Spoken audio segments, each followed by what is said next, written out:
my name is Zequoia. I'm the creator and founder of Silky Socks, a luxury haircut company. I'm here today to talk about how to keep a healthy mindset when doing social media. I do social media for my business, and I also work as a wig influencer, and so I know how overwhelming it can be and how tiring the social media game is, not only as an influencer but also as a business owner. So I think it's so important to talk about it because I feel like, especially in this country, we don't talk about mental health a lot, and it has been proven, especially with Gen Z, how social media is affecting them, because Gen Z essentially is the first generation to grow up with social media being around. I know I am old enough to remember the world without social media, believe it or not. And so social media is definitely a thing. It's here to stay. A lot of people are using it to make money, but we also have to be healthy. So I'm going to be giving you 5 things that I do that I think you should also do to help you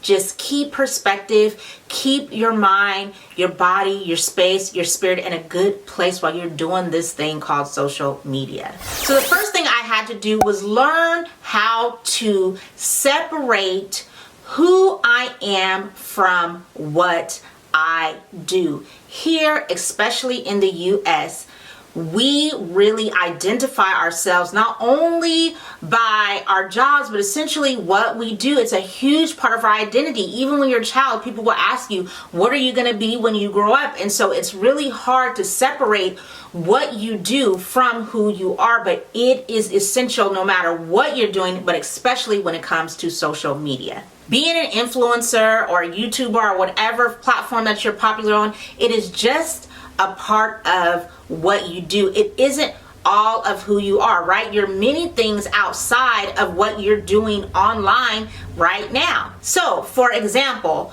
on my Silky Socks YouTube channel, that's my business channel. Over there, I teach women how to take care of their wigs, how to put their wigs on. I review wigs, I show them the latest styles. All of that I'm doing is to help women on their journeys with wigs. It is not who I am. I wear wigs and I sell hair, but I also help people on their wig journey. So that is how I am able to separate who I am from what it is I do. And you have to do the same thing for yourself. You really have to get down to your why. What is it that you're doing on social media? Why is it that you're doing it? Who are you helping with your content and the things that you're creating? If you can focus on your why, it helps you separate your identity. And then it doesn't matter if you put something out there and you only get 1 view or you get 10,000 views. The point is you're doing something to help another person, right? And so that's really important, and that leads me to tip number 2, and that is why it's so important to know your why. So remember why you started social media. When you first start, remember how excited you are. You can't wait to record. You're coming up with all these ideas. You're learning new stuff. You're having fun with it. And over time, you get burnt out, especially when you're putting things out there and things aren't going the way you want them to go. You're not getting the views that you thought you would get. Things aren't blowing up the way you thought they would blow up. You're not going viral, and it can be super, super frustrating, and you can easily get burnt out. But when you focus on why you did it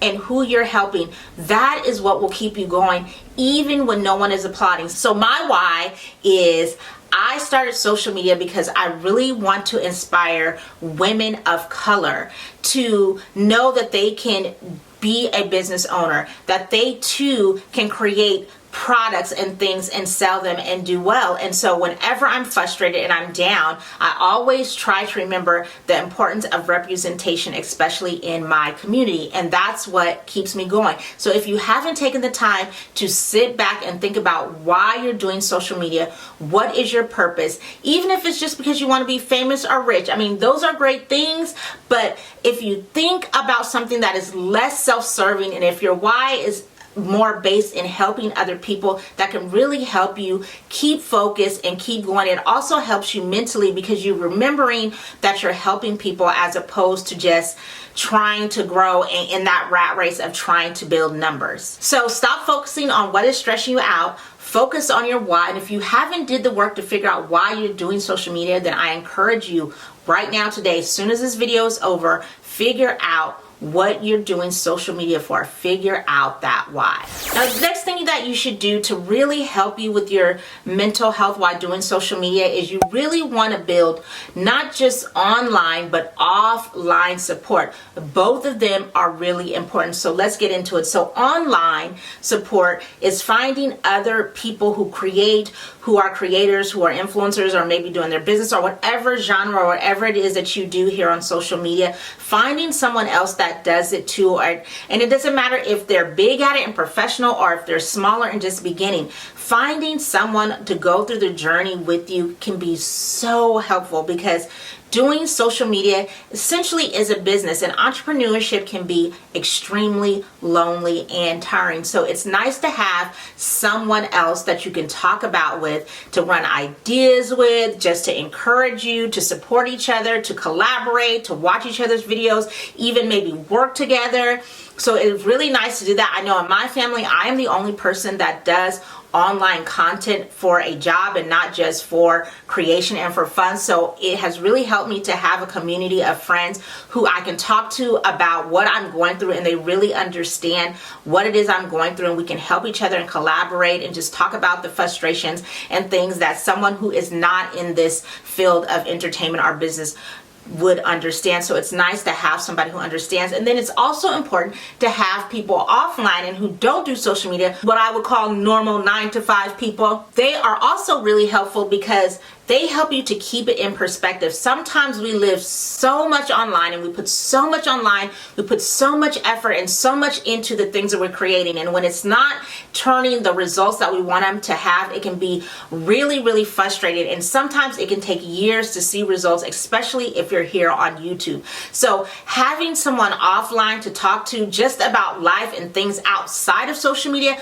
really helps to keep what you're doing in perspective, and helps you to remember that online is not everything. We are not just one thing, right? Like I was saying earlier, you may be a sister, a brother, a mother, a daughter, a auntie, a uncle, a grandpa, whatever it is, and you might be doing your full-time job. So all of those things are a part of who you are. So make sure you're looking to get support from those people as well. Take the time to talk to them, build relationships, nurture them, schedule your content creation so that you have time outside of just creating, but also to build relationships with people that you meet here online and with your family, friends, and loved ones who are supporting you offline as well. So we are halfway through the video. If you're enjoying this video so far and you really like it, then take the time, please, to give the video a thumbs up. This helps me out with the algorithm and lets the platform know that this is some good content. So take the time to do that for me, and let's go ahead and get into the next one. And this is take a break. Now,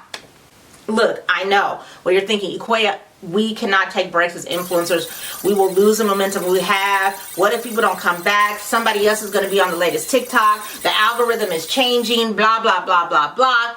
I get it. But your mental health demands it. Your body, your spirit, your soul demands it. Even a regular 9-to-5, people have vacations, personal time off, and even in entertainment, they record by seasons. TV shows, things they record by seasons. People who record and artists who make music, they take time off recording in between albums, and it's because you want to take the time to regenerate your mind, your body, and soul. You want to live your life a little bit so that you can find things that will give you inspiration to keep you going and to keep you wanting to record. Because if you're doing this full time and consistently over time, there is a time when you're going to get burnt out, when you're going to figure out, what am I doing all this for? Does it really matter?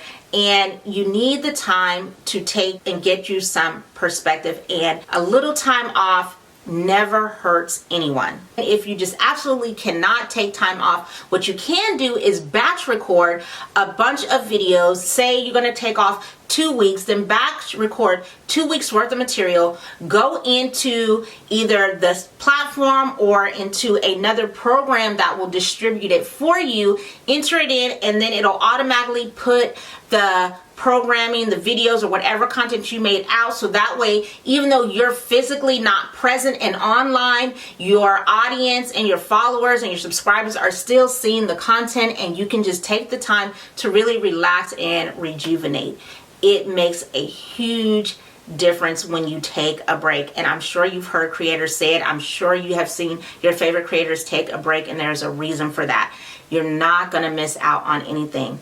Take the break, sis. And the last thing, but I would argue one of the most important things you should do for yourself, especially if you're just starting out with social media, is make realistic goals and expectations for yourself. We all have a goal, right? None of us are doing social media nowadays for fun. Usually the majority of us are doing this to make money, whether it's part-time money, full-time money, a side hustle. We all are doing it because we want something out of it. Whether that is more followers, whether that is more money, we always are looking for something. We're always pushing the bar and pushing the goal. Even if you get so many followers, so many subscribers, then you're pushing to get the next. And make sure you're being realistic about that, because there's only so much control we have over these things. At the end of the day, they're all being powered by algorithms. And even when you learn the algorithm, there'll still be times when you'll put something out there and it won't do as well as you think it is, or you put something out there and you think it's going to do great and it's not. So make sure you remember that you really only have a control over a small amount of things, and focus on doing the things that you can control really well, and the rest you really have to learn that you cannot stress and worry about. And I know it's easier said than done. Believe me, I am preaching and drinking from this same cup, but it's so important. We really do tend to get caught up in vanity matrix. Think about it. We think, oh, I only have 100 subscribers. Well, think about it. If you were sitting in a room talking and 100 people came to that room and stopped and listened, that is a lot of people. 100 people thought what you were saying was important enough to stop and to listen. But when we do it online, we don't think of it that way. We think of, oh my God, I only have 100. So-and-so has 10,000. So-and-so has 100,000. So-and-so has 1,000,000. But if you just take the time to put it in and think about, these are real people who took the time to listen to what you have to say, it will change your perspective. I know for me, it really, really does. And then also, if you're having a hard time, or if you're not doing well serving 100, how much better and how much easier do you think it's going to be to serve 100,000? It is going to be just as stressful, and I would argue more pressure. So master where you are and feel good about where you are right now. Don't worry so much about the numbers, because as you grow and get better, so will your numbers if you stay committed to the process and trust the process. Also, just remember that social media is a highlight reel, and we're all showing the best parts of our life.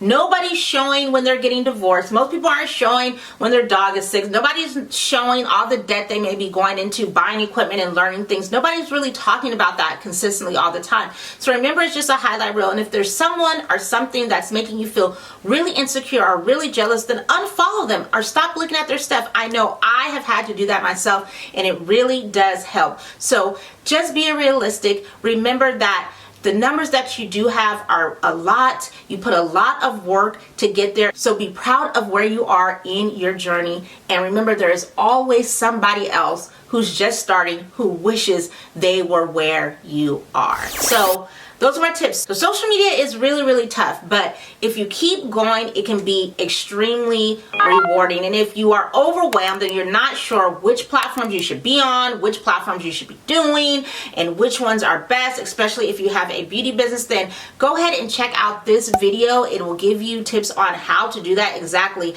how to choose which social media platforms are going to work best for you. Thank you so much for watching. Remember to keep God first and create opportunities.